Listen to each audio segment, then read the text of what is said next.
In the last video, we looked at the harmonic oscillator model for predicting the IR spectra of vibrating diatomic molecules, but that was for the case of a potential which is perfectly harmonic. So there is a polynomial potential energy function which only has a quadratic term, V equals 1/2 kx squared. And when that's the case, you get these nice separated discrete energy levels which are evenly spaced, first at 1/2 h nu, nu being the vibrational frequency, then at 3/2, then at 5/2, etc. And as far up as you go, there will always be an infinite number of bound states like this, and they will all have the same separation of their energy levels.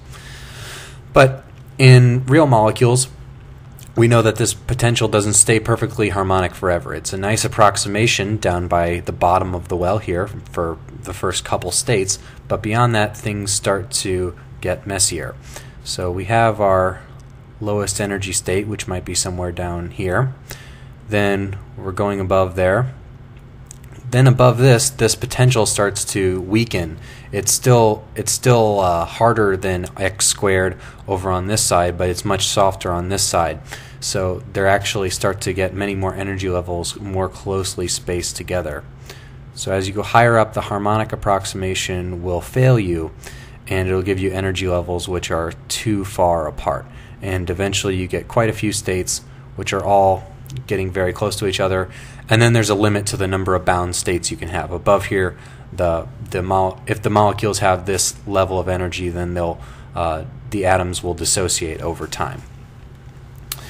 Okay, so how can we model the effects of this higher order effect of the fact that the potential energy doesn't exactly obey a quadratic term only? Well, we can use what we used in the original case to derive what this harmonic potential was, which was a Taylor series. For the Taylor series, we just truncated it at the quadratic term, at the second term, where this k was just the second derivative of the potential energy function evaluated at r equals r naught, the equilibrium bond distance, this minimum energy bond distance here. So if we want to continue this Taylor series, we can do that. So let's just say our V of r equals, we usually set this equal to 0, the zero order term for this quadratic potential. But if we have a potential like this and I want my energy at my minimum energy bond length to be the negative of the dissociation energy, or the dE, I can just set it to minus dE. For the second term, the first derivative at the bottom of the well here is just going to be 0, so the first term we had was 0.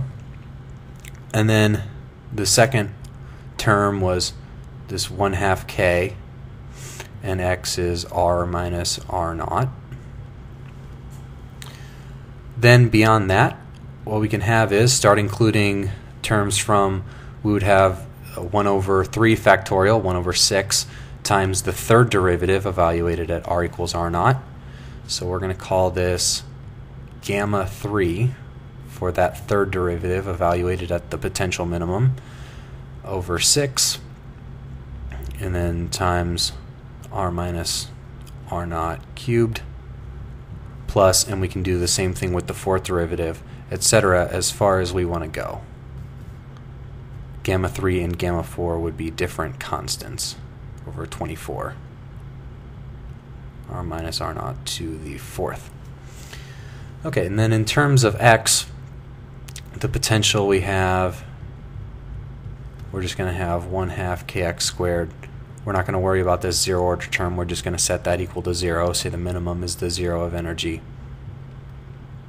And then any subsequent terms would just be our gamma 3 over 6 x cubed plus gamma 4 over 24 x to the fourth. So ideally what we would do is stick this and however many other terms we want into the Schrödinger equation for our potential energy function, and then solve for the energy levels. But unfortunately, the Schrödinger equation can only be solved exactly for a small set of model problems. And beyond that, we're going to have to use approximate methods. And the approximate method which you can use to solve this, which we're not going to talk about here, but we will eventually later, is you can use perturbation theory to get an estimate for what the leading order corrections are to your energy and to your wave function whenever you add in extra terms to your potential like this relative to something which you can't solve.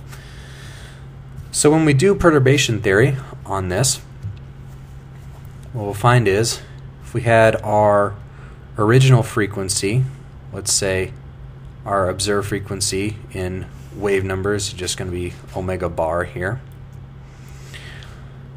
For a given harmonic oscillator, we would just have omega bar E times n plus 1/2. So some fundamental frequency times the energy level we're in plus 1/2, remembering that n starts at 0. So we have n equals 0, 1, 2, 3, etc.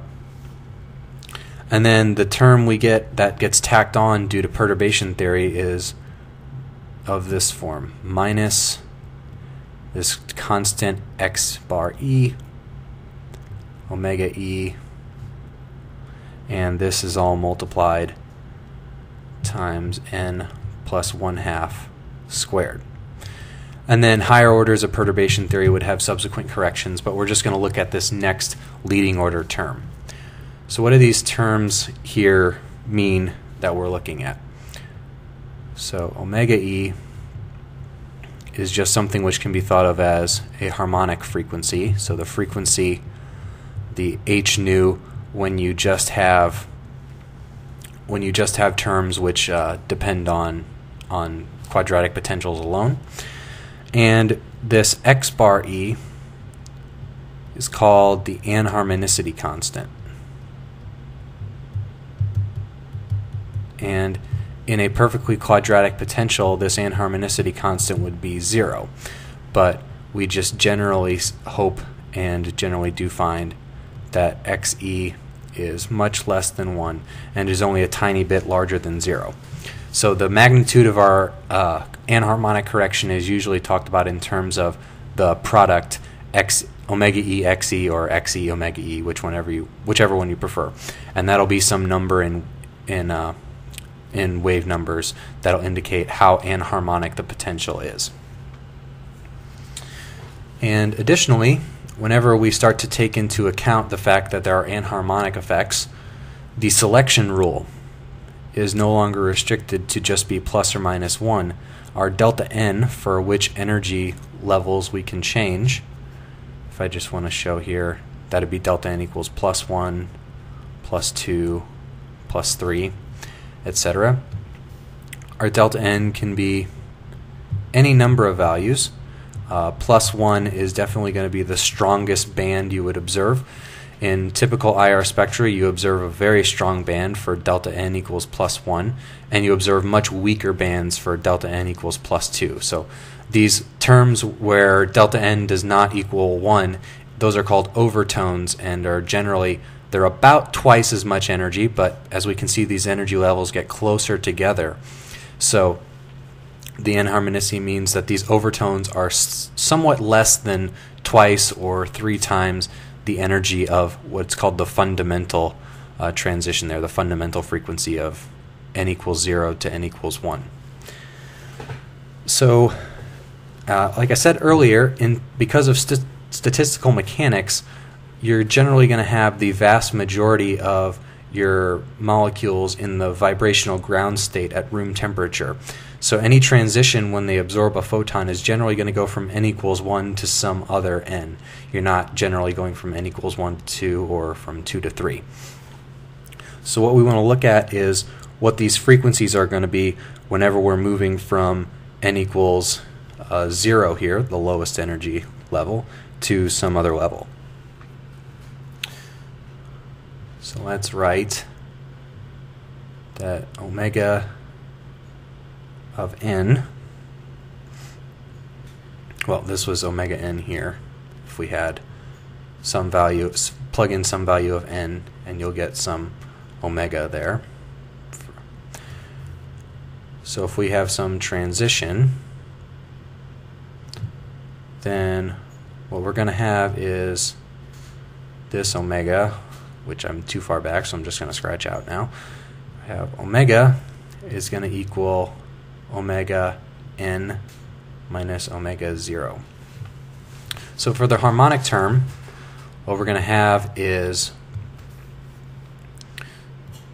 omega e n plus 1/2 minus omega e n equals 0 plus 1/2 is 1/2.